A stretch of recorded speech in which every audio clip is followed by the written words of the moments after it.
Gardner's के साथ और बिगिनर्स के साथ सबसे बड़ा प्रॉब्लम यह है कि हमें डर बहुत लगता है कि अरे यार इतना अच्छा ग्रो कर रहा है, इसको काटना चाहिए नहीं काटना चाहिए, मतलब दिल पे पत्थर रख के एक्चुअली आपको प्लांट काटना पड़ेगा अपना। तो ये मेरा बटरफ्लाई है और इसके लिए भी मैंने कोई ट्रेनिंग नहीं ली है, बट हाँ इसमें वायरिंग यूज़ की है। जैसे आप देखेंगे ये वायर को मैंने हार्ट शेप दे के इसके ऊपर धागे से जो हमारी ब्रांचेज आई वो जो भी नई ग्रोथ आ रही है उसको हम बांधते जा रहे हैं। जेड बोनसाइज ऑलमोस्ट मेरे पास 100 होंगे और टोपियारीज 20-30 के आसपास है। एंड कीप ग्रोइंग बिकॉज बहुत सारी मेरे पास कटिंग्स पड़ी हुई है और मैं अभी शेप दे के टोपियारीज ही ऐड कर रही हूँ मोर और लेस। ठीक है, तो बोनसाई या टोपियारीज बनाने के लिए आप स्पेशल प्लांट खरीदती हैं? नहीं, बिल्कुल भी नहीं, बिल्कुल भी नहीं। मैंने जेड प्लांट तो इनफैक्ट कभी खरीदा ही नहीं अपनी लाइफ में। वो मुझे एक प्लांट कहीं से गिफ्ट मिला था, उसी की कटिंग्स को मैंने प्रोपोगेट कर करके इतने सारे बना दिए। एक ये चीज भी दिख रही है कि बहुत ज्यादा मिट्टी नहीं है और बहुत हल्का, आपने बहुत इजीली इसको उठा लिया है ना। तो आप मिट्टी में कुछ ऐसा खास मिलाती है? लोगों को लगता है कि बोनसाई बनाना बहुत ही मशक्कत का काम है या उसके लिए कोई स्पेशल ट्रेनिंग लेने की जरूरत है, क्योंकि बोनसाई हो या टुपियारी हो गार्डन का लुक बिल्कुल बदल देती है। लेकिन अगर हम कहें कि आप बिल्कुल बिगनर हैं और उसके बावजूद बना सकते हैं तो क्या आप यकीन कर पाएंगे? आपको यकीन करना होगा, क्योंकि आज हम आ गए हैं गार्डनिंग एक्सपर्ट बबीता जी के पास और वो आज हमें बताने वाली है कि किस तरीके से आप प्लांट से खुद से ही बहुत सुंदर सुंदर शेप दे सकते हैं, टुपियारी बना सकते हैं, बोनसाई बना सकते हैं। इससे पहले यदि अभी तक आपने अपने YouTube चैनल यूनिक फार्मिंग को सब्सक्राइब नहीं किया है तो अभी सब्सक्राइब करें, साथ ही बेल आइकन भी दबाएं ताकि आगे आने वाली वीडियोस की नोटिफिकेशन आपको मिलती रहे। नमस्कार मैम। नमस्कार। सबसे पहले तो मैं स्वागत करती हूँ। पहले भी हम अपने दर्शकों को आपका गार्डन दिखा चुके हैं, लोगों को बहुत पसंद आया और जो खास चीजें आपके यहाँ से पसंद आई हैं वो यही है कि बिगनर बहुत जल्दी चीजों को पकड़ लेते हैं। ठीक है, तो सबसे पहले बबीता जी मैं आपसे ये पूछना चाहती हूँ कि तकरीबन कितने बोनसाई या टोपियारीज हैं आपके पास में? जेड बोनसाइज ऑलमोस्ट मेरे पास 100 होंगे और टोपियारीज 20-30 के आसपास है। एंड कीप ग्रोइंग बिकॉज बहुत सारी मेरे पास कटिंग्स पड़ी हुई है और मैं अभी शेप दे के टोपियारीज ही ऐड कर रही हूँ मोर और लेस। ठीक है, तो बोनसाई या टोपियारीज बनाने के लिए आप स्पेशल प्लांट खरीदती हैं? नहीं, बिल्कुल भी नहीं, बिल्कुल भी नहीं। मैंने जेड प्लांट तो इनफैक्ट कभी खरीदा ही नहीं अपनी लाइफ में। वो मुझे एक प्लांट कहीं से गिफ्ट मिला था, उसी की कटिंग्स को मैंने प्रोपोगेट कर करके इतने सारे बना दिए। ठीक है, तो ज्यादा देरी नहीं करते हैं, आपसे सीखते हैं कि किस तरीके से कोई भी बिगनर आसानी से टोपियारीज या बोनसाई बना सकता है, जिसमें आपने जो बनाए हैं वो भी हम साथ में देखेंगे। टोपियारी या बोनसाई बनाना कोई बहुत बड़ा रॉकेट साइंस नहीं है, आपको बस थोड़ी सी पेशेंस रखनी होती है।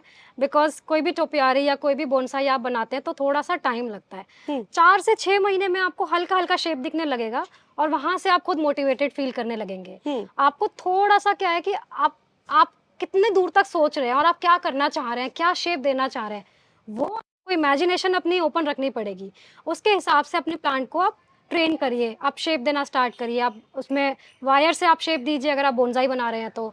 टोपियारी बना रहे हैं तो आप वायर मत यूज़ करिए, आप कोई भी आप थ्रेड यूज़ कर सकते हैं, कुछ भी उनको आप टाई करके रखिए। कुछ टाइम तक आप आप लकड़ियाँ भी यूज़ कर सकते हैं थोड़े टाइम के लिए शेप देने के लिए, उसको होल्ड करने के लिए। तो इतना मुश्किल काम नहीं है। जैसे आपके गार्डन का वन ऑफ माई फेवरेट ये मोर है, मयूरा, और क्या आपने इसको बनाने के लिए कोई ट्रेनिंग ली या कहीं से आपने कुछ ऐसा रॉकेट साइंस वाली जैसी बात हो रही थी कि आपको भी डर लगा कि नहीं बन पाएगा? बन पाएगा? मैंने कभी सोचा ही नहीं था कि मैं इसे बना सकती हूँ। हाँ। या ये इतना अच्छा बन जाएगा। एक छोटा सा प्लांट था जो मैंने कटिंग से लगाया था। हाँ। और वो कटिंग ऐसी 3, 4, 5, 6 उसमें अलग अलग ब्रांचेस आने लगे। तो मैंने क्या किया, मैंने वो ब्रांचेस ना ऐसे बांध दिए, बिकॉज इतना स्पेस नहीं था उस टाइम मेरे पास और छोटे से गमले में था, इधर उधर गिर रहा था, गमला गिर रहा था, मैंने बस बांध दिए। तो मुझे ना ऐसा इमेजिन, जैसे कई बार आप बादल देखते हैं ना, आपको बादलों में चेहरे और कुछ वियर्ड चीजें दिखती है, वैसा मुझे इस प्लांट में ना बर्ड का शेप दिखा। तो मुझे लगा यार इसको शेप दिया जा सकता है और इसको और एनहांस किया करके हम प्रॉपर बर्ड बना सकते हैं। तो मैंने इसको बर्ड बनाना स्टार्ट किया और फिर मैंने कटिंग करी, जितने भी इसके लेगी ग्रोथ आती गई कटिंग करती गई। और ये 2.5-3 साल हुए होंगे इसको। पिछले साल से इसने थोड़ी ग्रोथ ज़्यादा अच्छी पकड़ी है। ये अभी आप देख रहे हैं आपके सामने, ये इतना मतलब 2.5 और 3 साल के अंदर इस प्लांट ने ऐसे ग्रोथ पकड़ी है। ये एक ही प्लांट है या और प्लांट इसके अंदर आपने ऐड किया? ये सिंगल प्लांट है, आप इसको क्लोजअप देखिएगा, ये बिल्कुल सिंगल प्लांट है। और इसका जो आप रूट और इसका जो तना है आप देखिए, बहुत। तो आपने इसको इस शेप में देने के लिए वायरिंग करने की जरूरत पड़ी कुछ इस तरीके से? मैंने इसमें कुछ भी नहीं किया, बस इसको बांध के, मैंने धागे से बांध के रखा था ठीक है। और वहीं से इसको शेप देती गई मैं, ऑटोमेटिकली कटिंग करती गई, शेप देती गई, कटिंग करती गई, शेप देती गई। ठीक है, ठीक है, ये मयूरा हो गया। और कोई चीज जो आपने बनाई है बिल्कुल कोई बिना ट्रेनिंग लिए हुए? आई थिंक मेरे गार्डन में सारी चीज़ें वैसी हैं जो मैंने बिल्कुल बिना ट्रेनिंग के बनाई है। ठीक है। थोड़ी खुद की इमेजिनेशन, थोड़ा बहुत रिसर्च, यूट्यूब से 2-4 वीडियोस देख के कि गार्डनर्स कर क्या रहे हैं, जेड के साथ हम क्या क्या एक्सपेरिमेंट कर सकते हैं। एक साउथ अफ्रीकन इन्फ्लुएंसर है और गार्डनर भी कह सकते हैं आप उनको, वो बहुत अच्छे बोनसाई बनाते हैं। But south Africa basically, Z जो है ना हमारा साउथ अफ्रीका नेटिव है, तो उनके प्लांट की आप वैरायटी और ग्रोथ देखेंगे ना, वो बहुत डिफरेंट है। उनके देख के मुझे थोड़ा सा ना मोटिवेशन आया कि यार मेरा मन किया, कह सकते हैं कि यार मैं ऐसा करना चाहती हूँ, कुछ ऐसा बनाना चाहती हूँ। तो ये मेरा बटरफ्लाई है और अभी यूजुअली मैं प्लांट्स को नेम देती हूँ, उसको दिया नहीं है, सोच रही हूँ क्या दिया जाए। और इसके लिए भी मैंने कोई ट्रेनिंग नहीं ली है, बट हाँ इसमें वायरिंग यूज़ की है। जैसे आप देखेंगे ये वायर को मैंने हार्ट शेप दे के इसके ऊपर धागे से जो हमारी ब्रांचेज आई, वो जो भी नई ग्रोथ आ रही है उसको हम बांधते जा रहे हैं। और ये हमने पतला वाला धागा लेके बांधा हुआ है। अच्छा, मतलब आपने पहले ये एक वायर से बटरफ्लाई का शेप दिया है, उसके ऊपर प्लांट को लपेट दिया? उसके ऊपर प्लांट को लपेट दिया, धागे से बांध दिया। और धीरे धीरे जो ग्रोथ आती जा रही है ना, क्योंकि हमको यही शेप चाहिए, तो हम इसी के शेप में कटिंग करते जाते हैं, तो नई ग्रोथ निकलते आती है। ठीक है। और फिर ये पूरा भर जाएगा। हाँ जी। अच्छा, ये एक अलग से प्लांट आपने लगा दिया? हाँ, ये 2 प्लांट हैं, ये सिंगल प्लांट नहीं है, ये मैंने अलग से लगाया है बिकॉज यहाँ से ना कोई अच्छी ग्रोथ आ नहीं रही थी, तो ये मैंने अलग से लगा के प्रॉपर इसको बटरफ्लाई वाला लुक देने की कोशिश। अरे वाह, बहुत सुंदर लग रहा है। ये मेरे जेड के टोपियरीज हैं जो बॉल के शेप में है। ये वाला जो टोपियरी है, इसके अंदर मैंने कुछ भी नहीं लगाया है, ये प्लेन प्लांट है, प्लेन कटिंग है। मतलब जितना अपने प्लांट को प्रून करेंगे ना, उतना अच्छा बनता है। जैसा कि अच्छा, आपने ये किया है कि गमले के किनारे किनारे लगा दिया? हाँ, और उससे बनाया। मैं आपको दिखाऊंगी भी मैं कैसे लगाती हूँ। जैसे ये वाला मेरा प्लांट है ना, ये सारी कटिंग्स मैंने अभी रिसेंटली लगाई है। गमले के किनारे किनारे आप लगा दीजिए, और बीच में मैं क्या करती हूँ, यूजुअली कोई गमला रख देती हूँ सो दैट कि वो अंदर की तरफ ना गिरे, तो ये सीधे खड़े जाएंगे। उसके बाद मैं ऊपर इनको धागे से बांध दूंगी और थोड़ा सा डोम और राउंड शेप आ जाएगा, फिर मैं कटिंग करूंगी। ठीक है, फिर उसके बाद ये लुक ले लेगा। ठीक है, बहुत सुंदर। धागे से जैसे कि आपने ये इस तरीके से यहाँ बांधा हुआ है। हाँ, इसको मैं शेप दे रही हूँ अभी। ये थोड़ा बड़ा हो गया था, मैंने काफी टाइम से इसको इग्नोर किया हुआ है बिकॉज मेरा ट्रैवल इतना रहता है, सभी पे हाँ बराबर ध्यान नहीं दिया जा पाता है, तो उसको टाइम लगेगा थोड़ा होने में। ठीक है। और एक ये हार्ट शेप बहुत प्यारा लग रहा है, इसका नाम दिलेर है।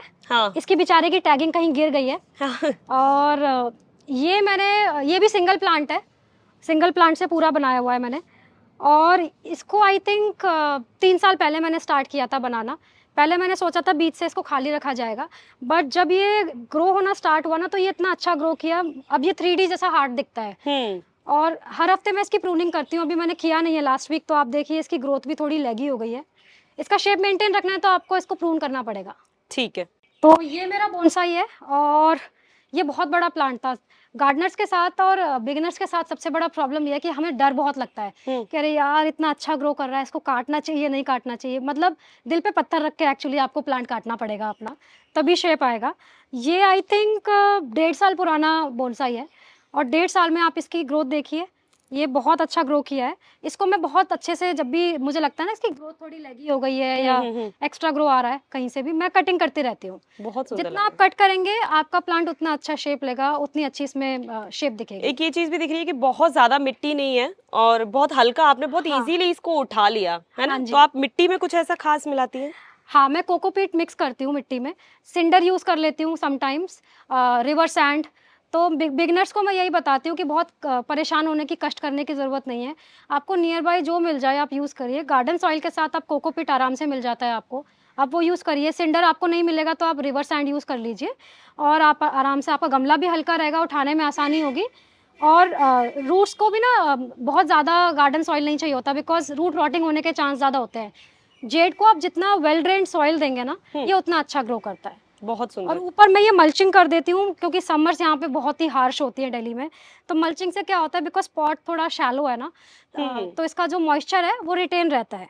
ये मॉस से मैंने मल्चिंग की हुई है। बहुत सुंदर, बहुत अच्छा। तो दोस्तों इस वीडियो के अंदर हमने देखा कि अगर आप बॉन्जाई या टोपियारीज बनाना चाहते हैं तो कोई भी ट्रेनिंग लेने की जरूरत नहीं है, बस आपको पेशेंस रखने की जरूरत है। बहुत ज्यादा प्लांट्स के ऊपर पैसा खर्च करने की जरूरत नहीं है। आप जेड प्लांट जैसा प्लांट चूज कर सकते हैं, जैसा कि बबीता जी ने चूज किया है, और उसके बाद ही उन्होंने इतने सारे इतने खूबसूरत टोपियारीज और बॉन्जाई यहाँ पर क्रिएट किए हैं। तो मुझे लगता है कि वीडियो आपको जरूर पसंद आई होगी। फिर भी कोई मन में सवाल है जो आप पूछना चाहते हैं तो कमेंट बॉक्स में पूछ सकते हैं। वीडियो पसंद आई है तो वीडियो को लाइक और शेयर करना ना भूलें और चैनल को सब्सक्राइब करें। धन्यवाद।